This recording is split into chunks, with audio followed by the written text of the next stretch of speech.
बिस्मिल्लाहिर्रहमानिर्रहीम। आज हम एफएससी पार्ट 2 के सेकंड लेक्चर का आगाज करते हैं। आज का हमारा टॉपिक होगा फील्ड ऑफ फोर्स।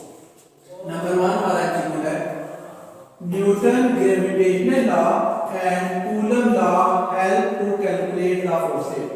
न्यूटन का यूनिवर्सल ग्रेविटेशन लॉ जो कि दो मैसेज के दरमियान है और कूलम लॉ जो कि दो चार्जेस के दरमियान है, उन ये दोनों लॉ जो हैं ये किस चीज को कैलकुलेट करते हैं?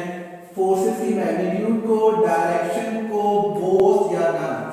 तो both the laws calculate the gravitational force as well as electrical force. तो नंबर सी ऑप्शन जो है वो करेक्ट होगा। सेकंड है concept of electric field introduce by. Electric field का कंसेप्ट जो है वो सबसे पहले किसने दिया था?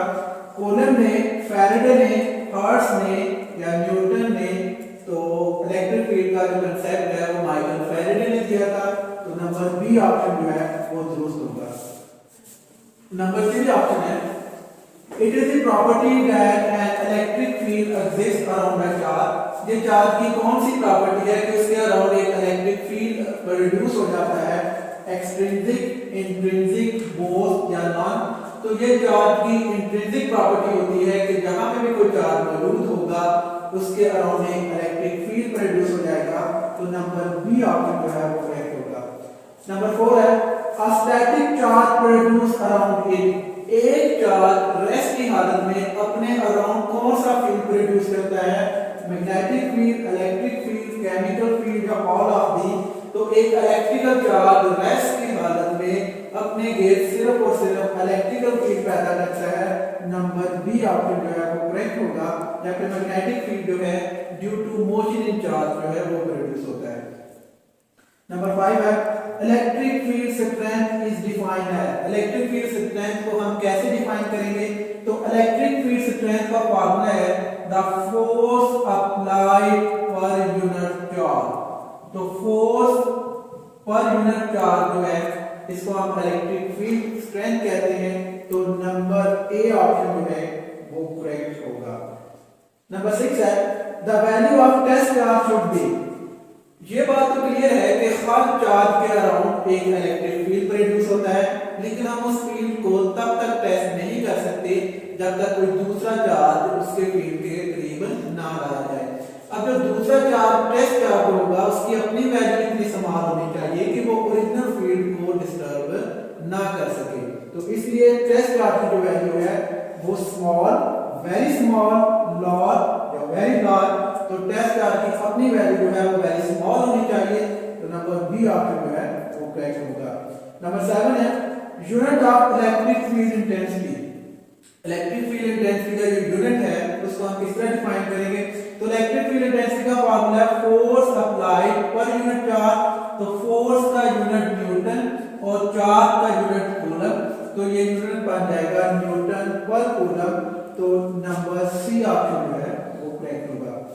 नंबर 8 है electric field intensity on neutron if 10 Newton force act on it. अगर एक न्यूट्रॉन के ऊपर 10 न्यूटन फोर्स एक्ट करती है तो उसकी वजह से उस पर इलेक्ट्रिक फील्ड इंटेंसिटी की वैल्यू क्या होगी?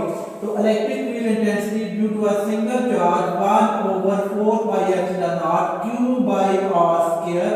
तो फॉर द न्यूट्रॉन चार्ज की वैल्यू 0 है।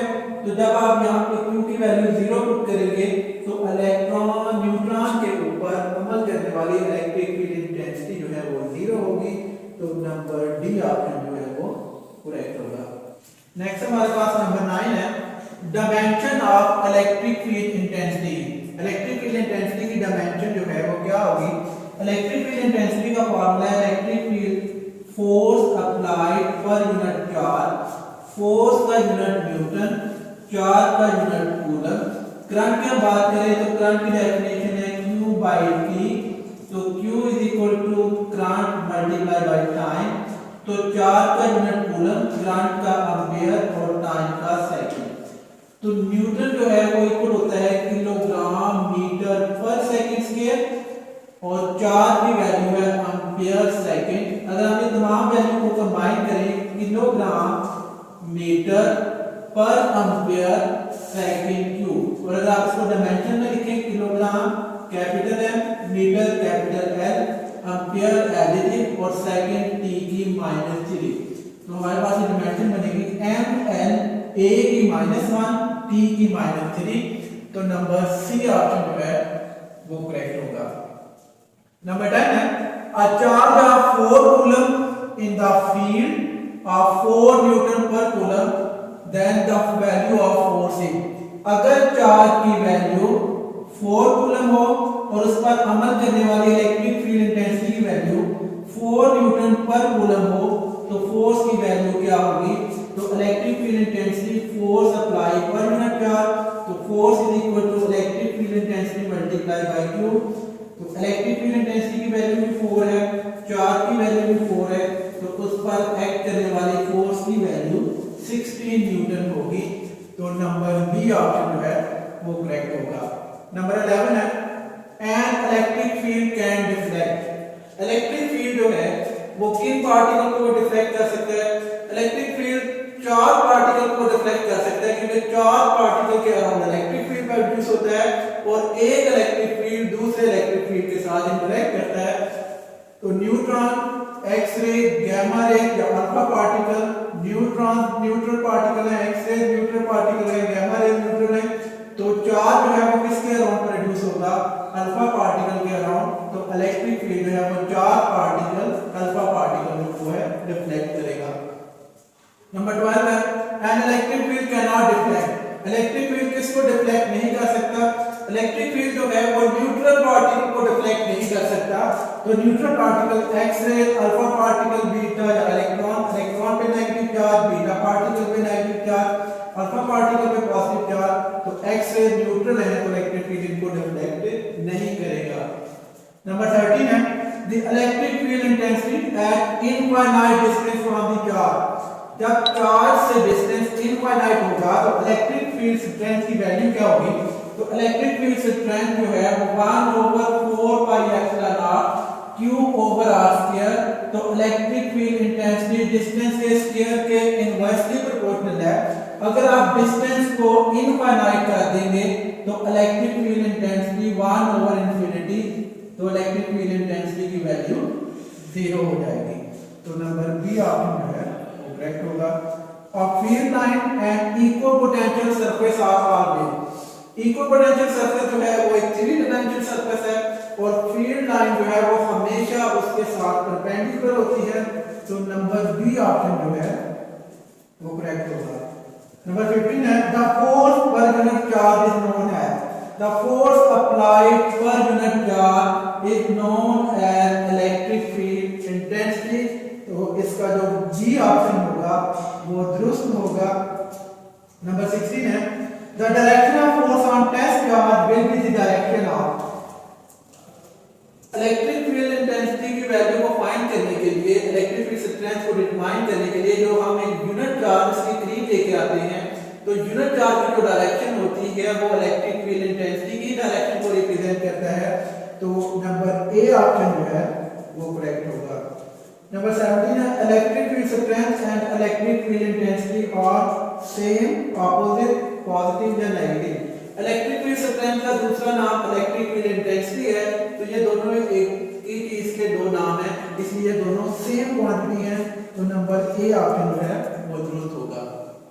नेक्स्ट हमारे पास नंबर 18 है the electric field intensity at a point situated 4 metre from a charge is 200 newton पर coulomb.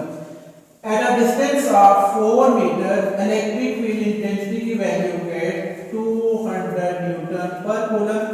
If the distance reduced to 2 meter, अगर हम distance को half कर दें तो electric field intensity पे क्या असर पड़ेगा? Electric field intensity 1/4 pi epsilon r q by r square। तो electric field intensity जो है अगर आप distance को half कर देंगे q by r square over 4, ये थर्ड वैल्यू रिवर्स होकर ऊपर आ जाएगी। तो electric field intensity 1/4 pi epsilon r q by r square। तो electric field intensity 4 time of e। तो इलेक्ट्रिक फील्ड इंटेंसिटी की वैल्यू पहले से 4 गुना बढ़ जाएगी और अब इसकी वैल्यू जो है वो 800 न्यूटन पर कूलम होगी। नंबर सी ऑप्शन जो है वो दुरुस्त होगा।